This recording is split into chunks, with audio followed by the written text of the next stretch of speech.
యోహాను సువార్త 5వ అధ్యాయంలో యెరూషలేములో బెతెస్దా అనే ఒక కోనేరు ఉండేది.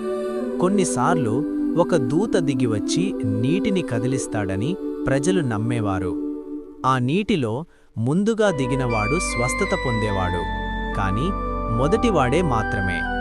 అందుకే రోగులు, అంధులు, కుంటివారు రోజులు, వారాలు, సంవత్సరాలు ఎదురుచూస్తూ ఉండేవారు.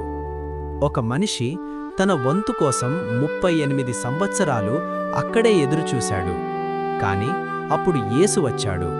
ఆయన నీరు కదలడానికి ఎదురుచూడలేదు. ఆ మనిషిని చూచి, "నీవు స్వస్థపడదలచుచున్నావా?" అని అడిగాడు.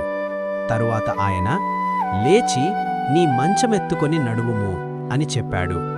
ఆ క్షణంలోనే ఆ మనిషి స్వస్థత పొందాడు. నీటి వల్ల కాదు, దూత వల్ల కాదు, వాక్యము వల్ల. ఎందుకంటే యేసు పరిస్థితులు సరిగ్గా ఉండటానికి ఎదురుచూడడు. ఆయన కరుణతో కదులుతాడు. ఆయన మాట పలికితే విషయాలు మారిపోతాయి.